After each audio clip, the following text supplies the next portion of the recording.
जय श्री माता जी। हे आदिशक्ति माँ, हे देवी, हे महामाया, कृपा करके ये ध्यान और मेडिटेशन के मंच पर पधारिए और सभी संतों को, सभी शुद्धात्मा को परम चेतनित कीजिए। परम पूज्य श्री माता जी, आज का ध्यान आप खुद करा लीजिए और हमें ध्यान का स्थिति, निर्विचारिता स्थिति प्रदान कीजिए माँ। परम पूज्य श्री माता जी, सारे विश्व की सभी संत आपके श्री चरण में एकत्रित हुई है, कृपा करके आप पधारिए। परम पूज्य श्री माता जी, आपके श्री चरण कमल पर कोटि कोटि नमन। कुंडली उठाकर बंधन लेंगे।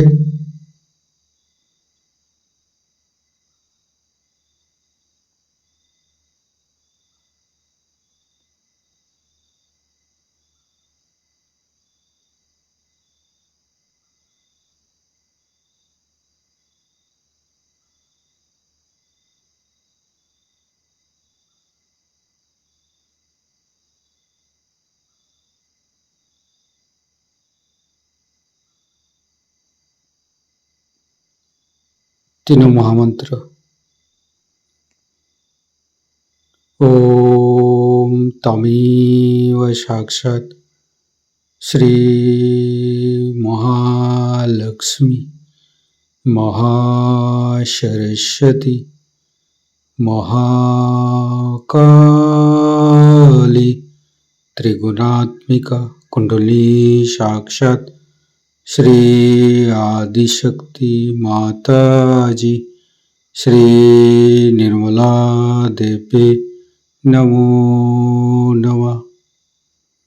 ओम तमेव साक्षात् श्री कल्की साक्षात् श्री आदिशक्ति माता जी श्री निर्मला देवी नमो नमः।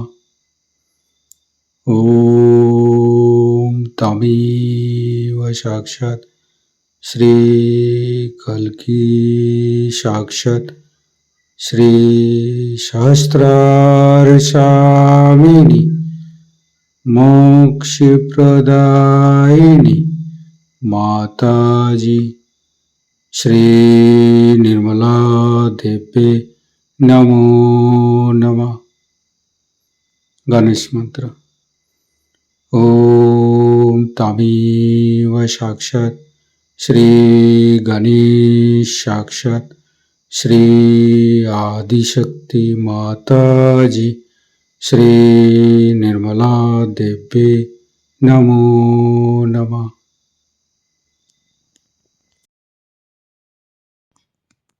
दोनों हाथ खुला हुआ परम पूज्य श्री माता जी के सामने, श्री माता जी के बिंदी को देखते हुए अपने मन के अंदर, अपने हृदय के अंदर अच्छे अच्छे चिंता लाते हुए परम पूज्य श्री माता जी कृपा करके आपके श्री चरण कमल की शीतलता हमारे हृदय पर प्रदान कीजिए। परम पूज्य श्री माता जी, हम अज्ञानी हैं, हमारी अज्ञानता के बस में यदि आपके शान के खिलाफ कोई गलती हुआ हो, कृपा करके आप मुझे क्षमा कर दीजिए माँ। अपना हृदय में परम पूज्य श्री माता जी की श्री चरण की शीतलता महसूस करते हुए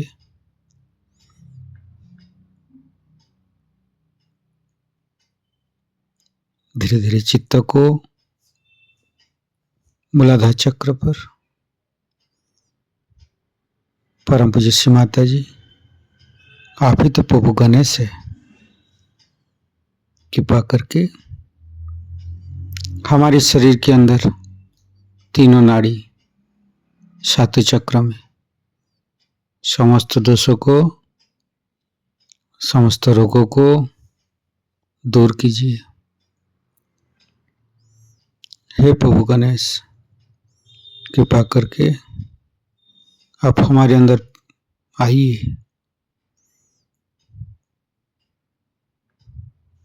हे आदिशक्ति माँ, हम कभी अतीत में चला जाते हैं, कभी भविष्य में चला जाते हैं। कृपा करके अतीत और भविष्य को छोड़ के हमें वर्तमान में स्थापित कीजिए। वर्तमानी धर्म है माँ, वर्तमानी सच है। कृपा करके हमें वर्तमान में स्थापित कर दीजिए। हम सारे समय, सारे पल, सारे दिन परम चैतन्य माँ के साथ चलते रहते हैं। हमारे सांसें, हमारे जीवन, हमारे समय इस चैतन्य लहरी के साथ, इस चैतन्य लहरी की शक्ति से चलते हैं, जो कि हम सहयोग से ही श्री माता जी के पास से प्राप्त हुई है। धीरे धीरे चित्त को, तीनों स्वादिष्ठान को देखेंगे।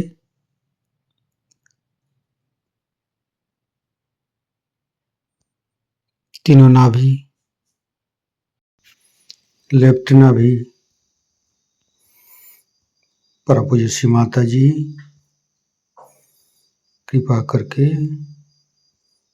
आप गृहलक्ष्मी जी के रूप में हमारे लेफ्ट नाभि पर आइए और समस्त दोषों को, समस्त रोगों को दूर कीजिए। लेफ्ट नाभि को सहस्त्रार के साथ जोड़ेंगे।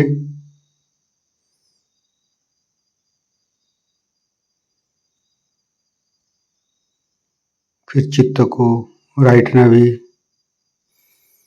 परम पूज्य श्री माता जी, कृपा करके आप हमारी राइट नाभि पर श्री राज लक्ष्मी जी के रूप में पधारिए। समस्त दोषों को, समस्त रोगों को दूर कीजिए।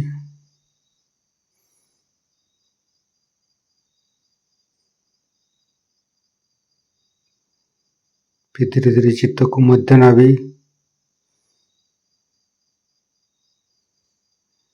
परम पूज्य श्री माता जी, आप ही ने तो हमें संतोष प्रदान की है, आप ही ने तो हमें उदार बनाया है। कृपा करके लक्ष्मी नारायण जी के रूप में हमारे मध्य नाभि पर आइए और चैतन्यित कीजिए। फिर धीरे धीरे चित्त को सहस्त्रार के साथ जुड़ेंगे।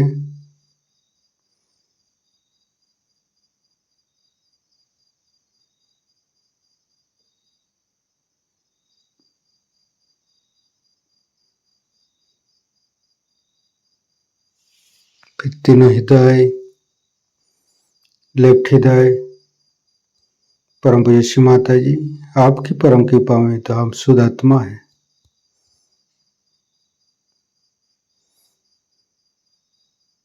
फिर राइट हृदय, फिर मध्य हृदय,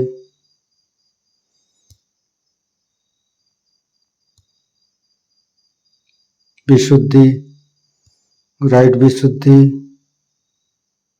लेफ्ट विशुद्धि, परम पूज्य श्री माता जी, आपकी परम कृपा में हम संपूर्ण निर्दोष है माँ। मध्य विशुद्धि, फ्रंट आज्ञा, बैक आज्ञा,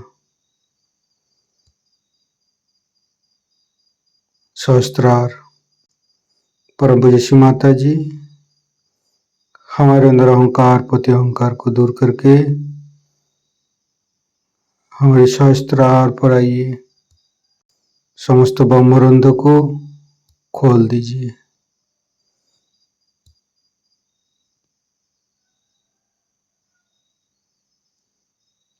परम पूज्य श्री माता जी, हमें निर्विचारिता स्थिति ध्यान का सिद्ध दीजिए।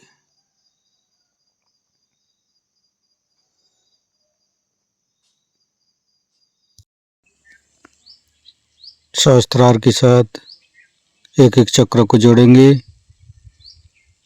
मूलाधार, स्वादिष्ठान, नाभि, हृदय,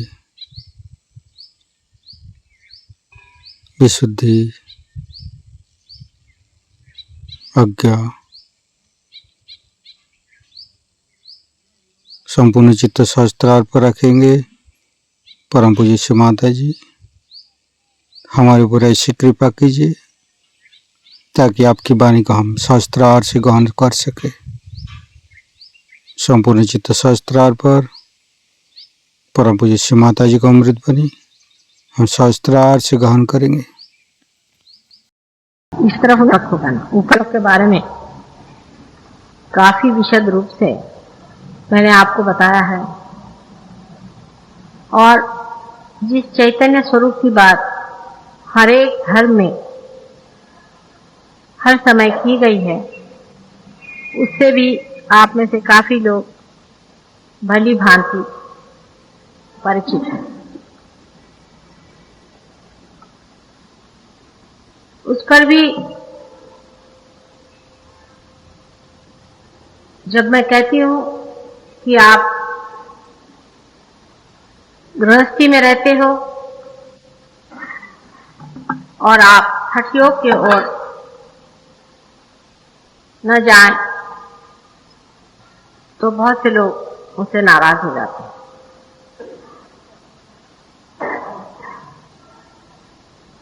और जब मैं कहती हूँ कि इन सन्यासियों के पीछे में आप लोग अपने को बर्बाद मत करिए, और इनको चाहिए कि गृहस्थ लोग दूर ही रखें, तभी आप लोग सोचते हैं कि माँ सभी चीज को क्यों मना करती। ऐसे तो मैं सारे ही धर्मों को संपूर्ण तरह से आपको बताना चाहती हूँ।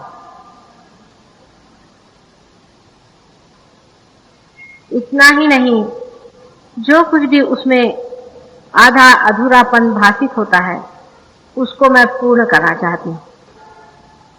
मैं किसी भी शास्त्र या धर्म के विरोध में हो ही नहीं सकती, लेकिन अशास्त्र के जरूर विरोध में हूँ और अधर्म के। और जहाँ कोई चीज अधर्म होती है और अशास्त्र होती है, एक माँ के नाते मुझे आपसे साफ साफ कहना ही पड़ता है। बाद में आपको भी इसका अनुभव आ जाएगा कि मैं जो कहती हूँ वो बिल्कुल सत्य है, प्रैक्टिकल है। जब आप अपने हाथ से बहने वाले इन वाइब्रेशंस को दूसरों पे आजमाएंगे, आप समझ लेंगे कि मैं जो कहती हूँ बिल्कुल सच बात कहती हूँ, और पूर्णतया आपके हित के लिए और आपके उत्थान के मार्ग के व्यवस्थित रूप से प्रकाशित होने के लिए कहती हूँ। यही एक बड़ी शोचनीय स्थिति है कि मानव सत्य को लेने में बहुत टाइम लगाता है। अगर झूठ कोई फैलाए तो मनुष्य उसे बहुत जल्दी मान लेता है, या कोई ऐसी चीज कि जिससे उसकी कमजोरियों को प्रबलता मिले या उसके अहंकार को पुष्टि मिले, तो मनुष्य उसको बहुत जल्दी आत्मसात कर लेता है। पर आज मैं आपसे थोड़ा सा हठ योग के बारे में और सांख्य के बारे में कहूंगी, क्योंकि शंकराचार्य ने भी साफ कहा है कि न योगे न सांख्ये, योग और सांख्य से आपको आत्म साक्षात्कार नहीं। इसलिए मैं कोई ये बात पहली मर्तबा नहीं कह रही, ऐसे अनेक मर्तबा लोगों ने कहा, और आप जितने भी धर्म पुरुषों की ओर देखें तो किसी ने भी संन्यास नहीं लिया था सिवाय नाथ पंथियों के, और उनका भी बड़ा विकट मार्ग था। आप जानते हैं कि जनक राजा थे और राजा जैसे रहते थे, लेकिन उनको लोग विदेही कहते हैं, इसीलिए जानकी जी को वैदेही कहा जाता है। आप जानते हैं कि नानक भी विवाहित थे और कृष्ण ने भी विवाह किया था, राम ने भी विवाह किया था, और आप ही जैसे संसार के एक परिवार प्रिय वे लोग थे। किसी ने भी संन्यास आदि नहीं लिया, नहीं कहीं इन लोगों ने योग को इतनी मान्यता दी। सिर्फ पातंजलि ने योग पर विशेष रूप से ध्यान दिया, लेकिन पातंजलि को भी लोग पढ़ते नहीं है। ये तो 5th hand 6th hand information जो आती है योग के बारे में, उसी को मान लेते हैं और उसी को विशेष समझ करके, और योग जिसको कि हठ योग कहते हैं वो करने लग जाते हैं।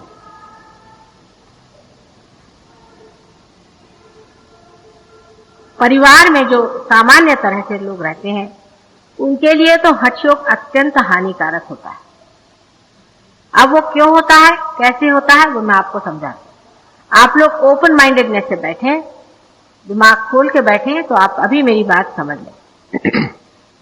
मानव की जो शक्तियां हैं वो सीमित है, वो शरीर के अंदर सीमित की गई है।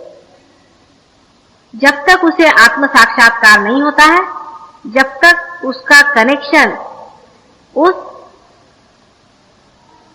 सर्वव्यापी शक्ति से नहीं होता है, तब तक उसकी शक्ति जो है वो सीमित होती है। जैसे एक बैटरी का सेल है, जब तक बैटरी के सेल पे चीज चलती रहेगी तब तक उसकी सीमित शक्ति रहेगी, पर अगर उसका कनेक्शन इलेक्ट्रिकल मेन से लगा दिया जाएगा तो शक्ति पूरी समय आती है।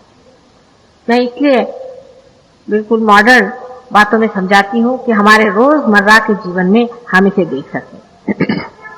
अब जब आप हठ योग करते हैं तो उसमें ह और थ 2 नाड़ियों का वर्णन है, जिसे कि सूर्य नाड़ी और चंद्र नाड़ी ऐसे कहते हैं, जिसे हमारे यहाँ सिंपैथेटिक नर्वस सिस्टम कहते हैं। इन 2 नाड़ियों को जब आप इस्तेमाल करने लगते हैं, जिसे सुषुम्ना और पिंगला नाड़ी ईड़ा और पिंगला नाड़ी कहते हैं, इन 2 नाड़ियों के उपयोग में हम हमारे पास जो सीमित, बिल्कुल ही जो सीमित एनर्जी है उसको इस्तेमाल करते हैं।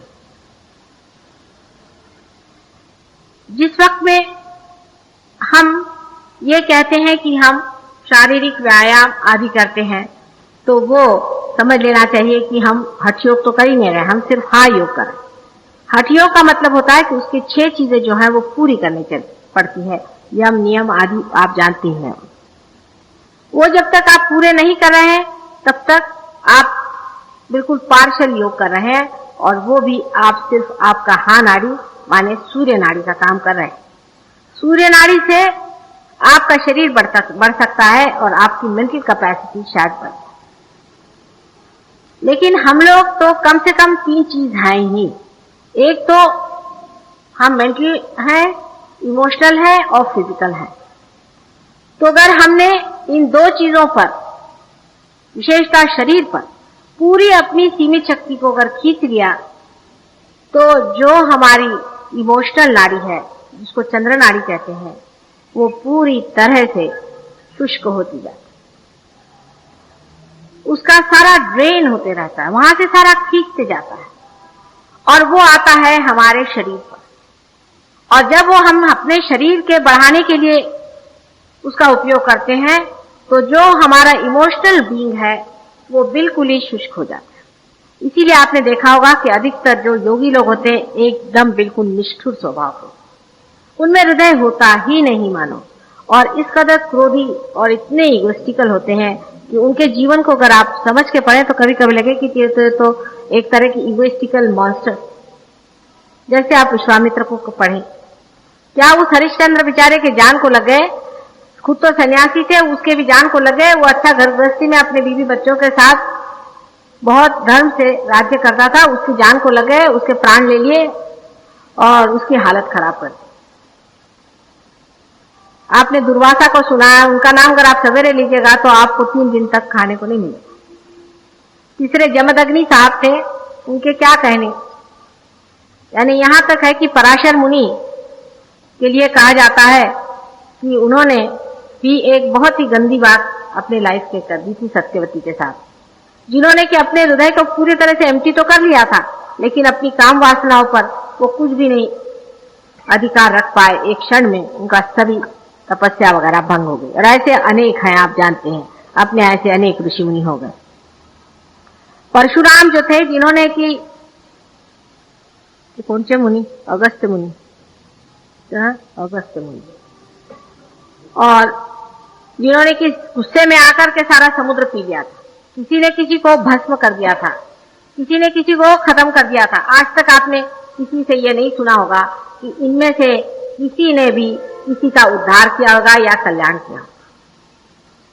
माने अपने अंदर जो सीमित शक्तियां हैं, उस सीमित शक्ति में से अगर आप सिर्फ एक नाड़ी पर वो सारी शक्ति को अगर खींच लें, अपने फिजिकल बीइंग को बढ़ाएं या अपने मेंटल बीइंग को बढ़ाएं, तो आपका जो इमोशनल बीइंग है वो बिल्कुल स्टार्व कर जाए। और ऐसा आदमी जो है वो किसी भी हद तक पहुंच जाए, उसका कुछ आप नहीं कह सकते हैं, क्योंकि उसका ईगो बलवत्तर हो जाए। हठयोग को छोड़िए, ये कराप्ती करके एक जापानीज लोगों का एक ऐसी इसी तरह का प्रकार है, जिससे वो कहते हैं कि हम अपना डिफेंस कर लेते हैं, हम अपने प्रोटेक्शन के लिए चीज सीख लेते हैं, और अगर हम किसी पर एक जगह प्रहार करें तो वो आदमी एकदम हम उसे खत्म कर सकते हैं। कहते तो वो हम डिफेंस के लिए करें, लेकिन उससे इतने इगोइस्टिक हो जाते हैं, इतने क्रूर हो जाते हैं कि उसका उपयोग बहुत बार वो लोगों को मारने के लिए करते हैं। और आप जानते हैं कि जापानीज लोगों में, कुछ लोगों में बहुत ज्यादा क्रूरता इस कराप्ती के कारण आ गई। आपका जो इमोशनल बीइंग है, आपका जो मन का स्थान है, आपकी जो लेफ्ट में जो नाड़ी है, वो सारी ड्रेन आउट हो जाती। और जितने भी हठयोगी होंगे, उनकी मृत्यु कैंसर से तो नहीं होगी, शरीर तो उनका बड़ा तेजस्वी दिखाई देगा, क्योंकि वो सूर्य नाड़ी पर चल रहे हैं, उनकी शक्ल बहुत अच्छी दिखाई देगी। औरतें जो हैं वो भी आप देखिएगा कि बड़ी अपनी कॉन्शियस होंगी अपनी बॉडी की और फिगर की। और ऐसी औरतें जिस घर में होंगी, वहां पर पति का जीना मुश्किल हो जाएगा, बच्चों का जीना मुश्किल हो जाएगा, सबकी जान खा लेंगी। कि वो उनकी परफेक्शन करने में वो पति कहेगा भगवान बचा रखे, ये कहां से सन्यासी नहीं मेरे घर में आ गई, मेरी तो इस औरत ने जान ले ली, यहाँ ये क्यों रखा, वहां वो क्यों रखा। हर तरह से वो पति को खाती रहेगी, और उस खाने में वो ये सोचेगी कि वो बड़ा धार्मिक कार्य कर रही है। उसको कभी ये नहीं लगेगा ये सब करने से मैं सबको दुख पहुंचा रही हूँ, मेरे बच्चों की भी मैं जान ले रही हूँ, उनको भी मैं परेशान कर रही हूँ। ऐसे ही बहुत से आदमी परिवार में होते हैं कि वो हनुमान जी की तो वो पूजा करते हैं, लेकिन स्वयं हनुमान जी के नाना हो। घर में अगर मजाल नहीं कि कोई यहाँ से यहाँ पानी रखा दे, हो गया वो चिल्लाना शुरू कर देते। हमारे खानदान में भी एक ऐसे सब पुरुष थे, हैं अब भी जीवित है, उन्होंने सबके छक्के पंजे घर में छुड़ा दिए थे, लेकिन मैंने उनके मूड पर का जो था वो उतारा और बाकी तो सब लोग उनको थर्राते रहते। इस कदर वो शुष्क, इस कदर वो दूसरों के विचारों से, दूसरों के दुखों से और दूसरों की तकलीफों से अनभिज्ञ, इस कदर वो क्लोज्ड, इनसेंसिटिव जिसको कहते हैं, कि संवेदनशीलता बिल्कुल उनमें नहीं रहता। और कंपैशन और लव की तो बात ही मत है, वो तो वो समझ ही नहीं सकते। अधिकतर लोग जो योग करते हैं, औरतें चाहे आदमी, उनकी कभी भी घर में पटती नहीं। कर दोनों करे तो भगवान ही बचा रखे, उस घर का ही सत्यानाश हो जाए, लेकिन एक भी करे तो भी काफी है। बीबी साहबा जो है वो सिनेमा एक्ट्रेस होने के ख्वाब देखने लगती है और आदमी अपनों को सैंडो बनाते फिरते। हम लोगों को क्या सैंडो का होकर क्या करने का, हमको क्या कुश्तियां लड़ने की है, आपको योग विद्या करके करने का क्या। अरे भाई, साधारण तरह से रहने के लिए जो बैलेंस लाइफ चाहिए वैसे रहिए।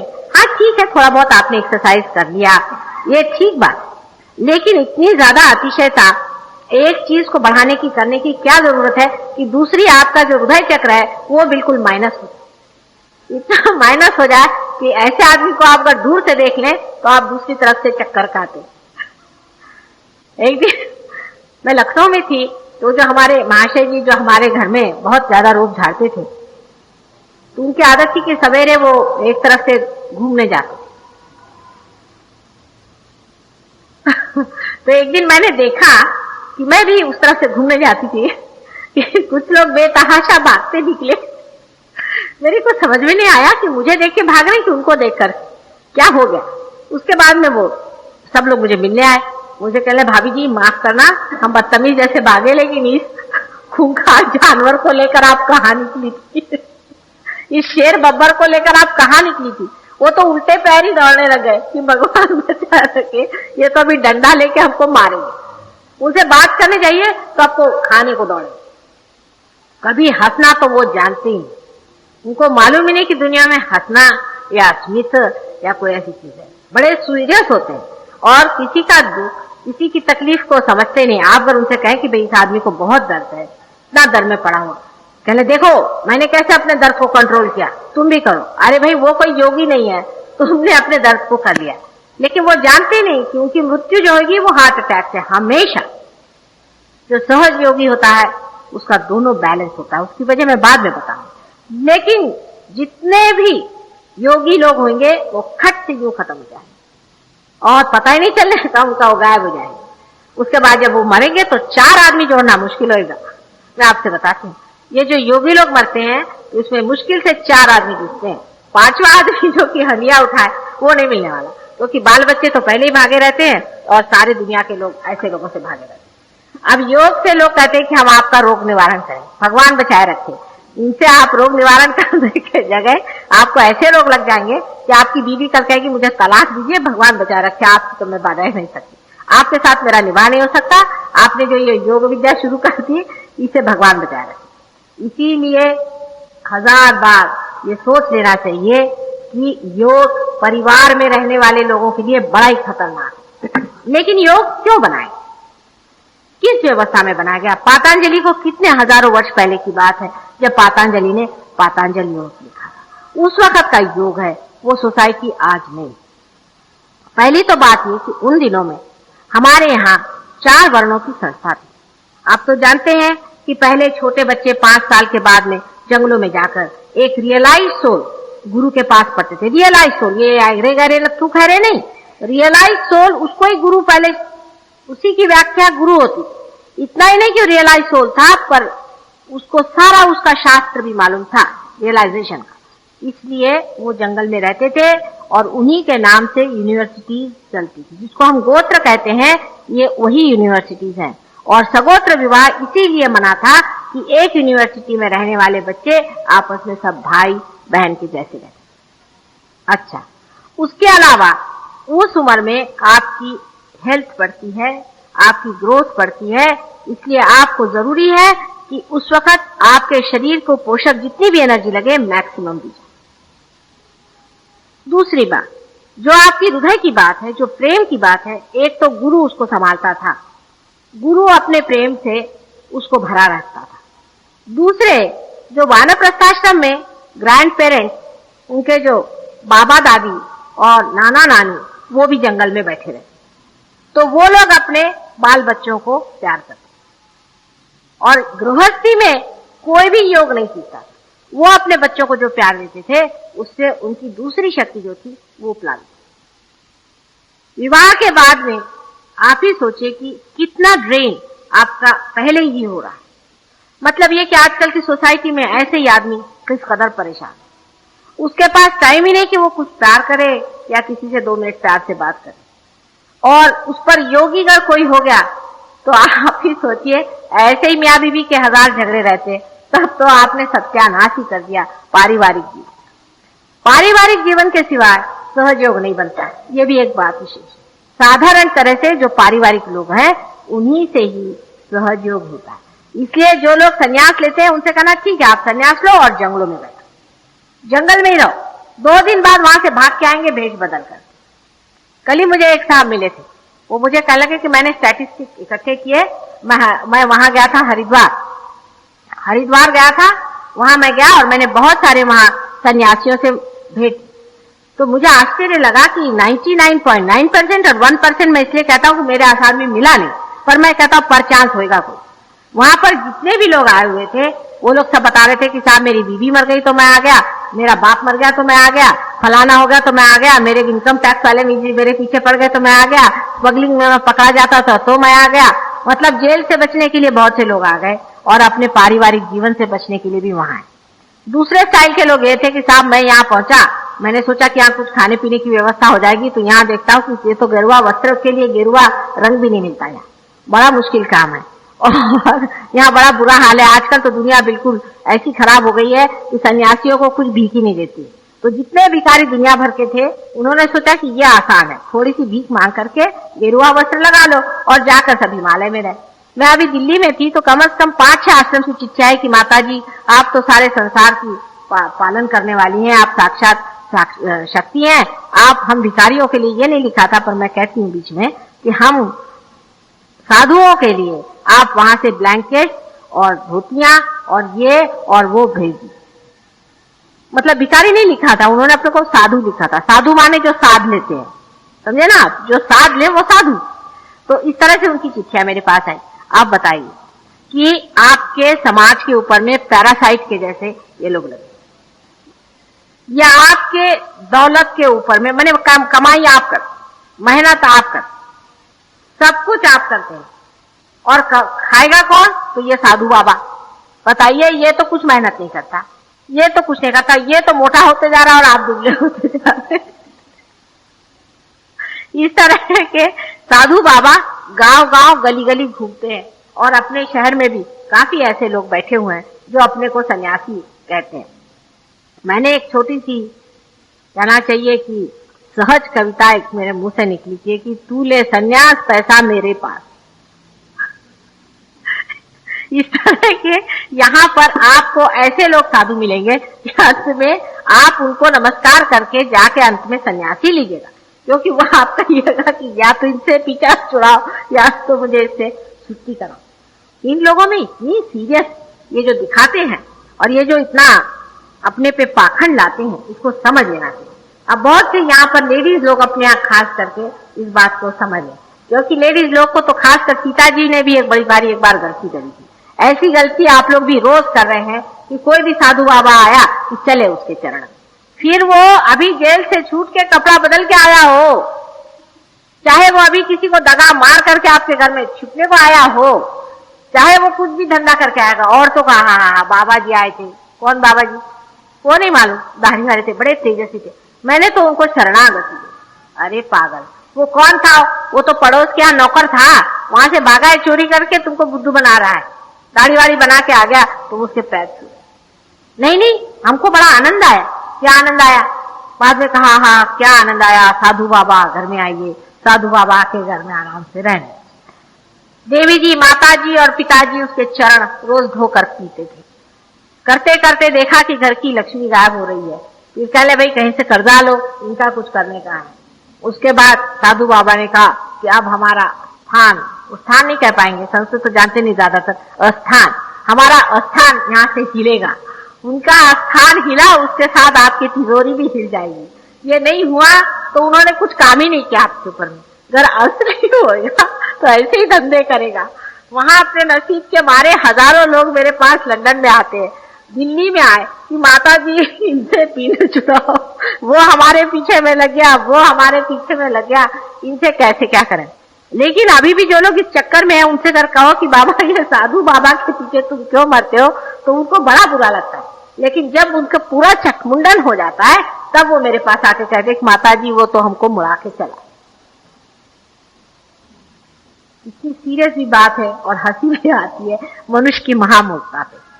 अब मैंने आपसे बताया है कि चंद्र नाड़ी और सूर्य नाड़ी पर अपना बैलेंस नेचर ने खुद ही डाल दिया है, आपको करने की जरूरत नहीं।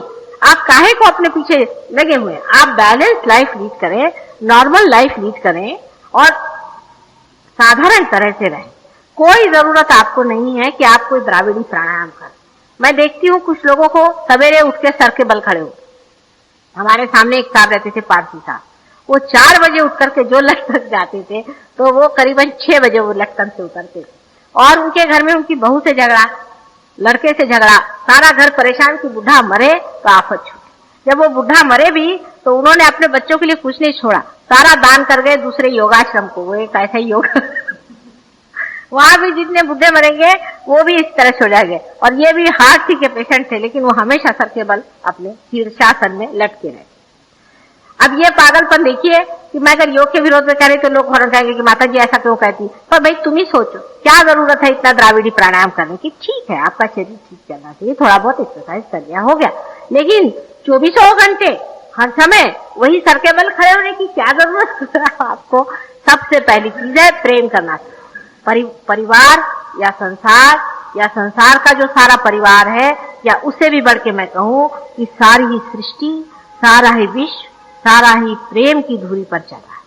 प्रेम को छोड़ करके ये किसने कहा है आपसे तमाशे करने की, इस तरह की सब चीजें करने की कोई जरूरत आपको नहीं। अब वो दूसरे और एक और निकले हैं आजकल, वो जो बजा बजा करके लंदन में घूम रहे हैं। उन्होंने अपने भारतीय संस्कृति को और 4 साल लगा दिए। उनका अगर आपको मैं किस्सा सुनाऊं तो आप तो कहिएगा कि इनको माता जी आप थप्पड़ मार के क्यों नहीं वहां से भेज देते। वहां पे बॉन्ड स्ट्रीट पर कैबरे डांस उनका चलते रहता है।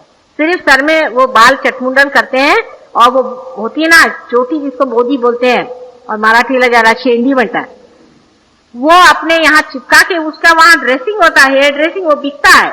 एक एक के दाम 500-500 रुपया। उसको यहाँ चिपका करके और वहां नाचते हैं।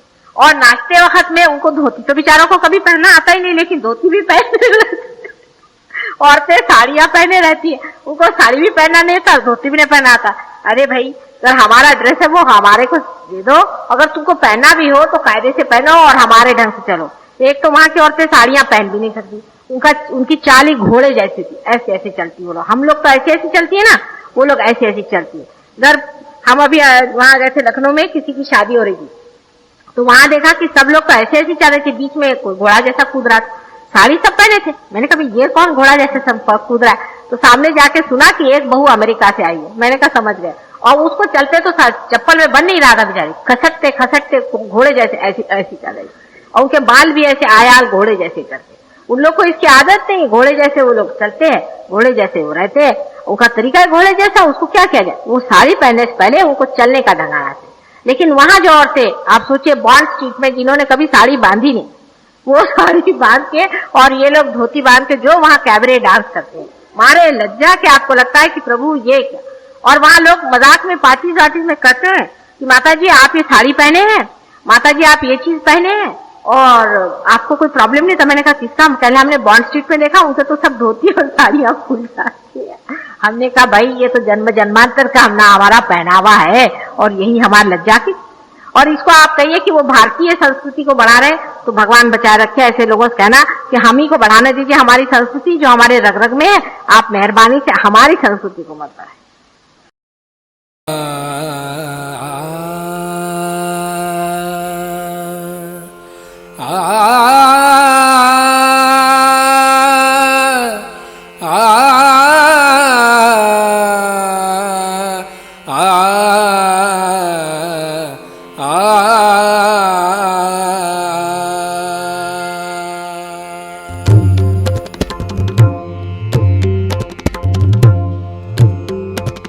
नमो नमो श्री निर्मल माता, नमो नमो श्री निर्मल माता, नमो नमो श्री निर्मल माता।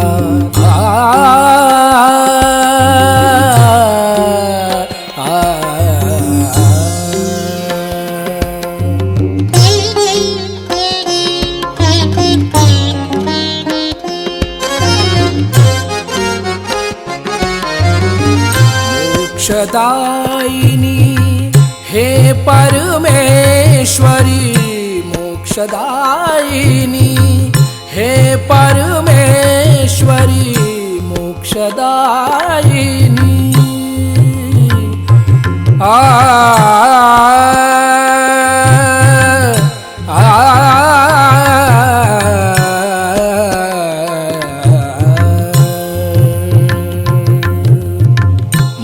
मोक्षदायिनी हे परमेश्वरी हृदय निवासिनी नमो नमः हृदय निवासिनी नमो नमः नमो नमो श्री निर्मल माता नमो नमो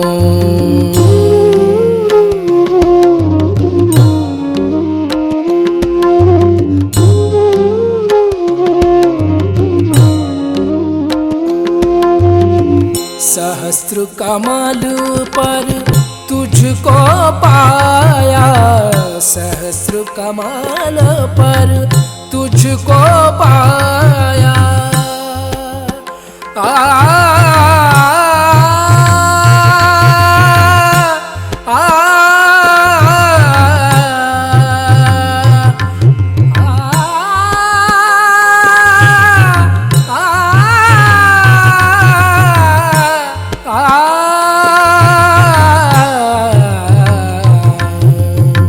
सहस्र कमल पर तुझको पाया सहस्र कमल पर तुझको पाया सात चक्र पर विजय दिलाया सात चक्र पर विजय दिलाया ब्रह्म ज्ञान से हमें मिलाया ब्रह्म ज्ञान से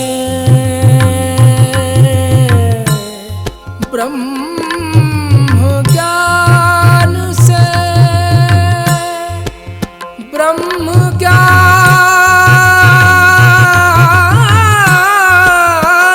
से ब्रह्म ज्ञान से ब्रह्म ज्ञान से हमें मिलाया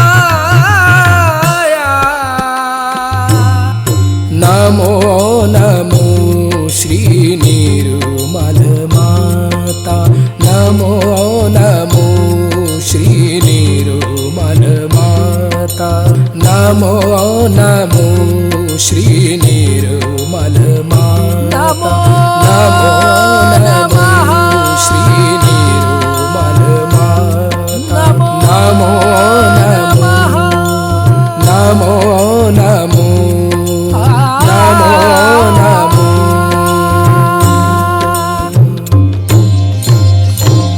ॐ त्वमेव साक्षात् श्री सहस्रार स्वामिनी मोक्ष प्रदायिनी माताजी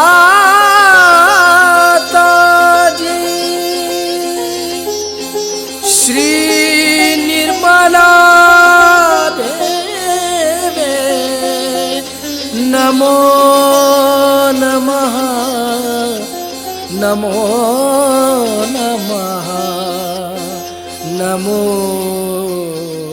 नमः। संपूर्ण ध्यान का स्थिति इसी ध्यान का स्थिति पत्र दे रहेंगे। परम पूज्य श्री माता जी परम चैतन्य अनुभव करते रहेंगे। दोनों हाथों पे सहस्त्रार पे परम पूज्य श्री माता जी आज अपने ध्यान करा के जो परम चैतन्य अनुभव कराया, इसके लिए मैं आपको कोटि कोटि नमन। कुंडली उठा के बंधन लेंगे।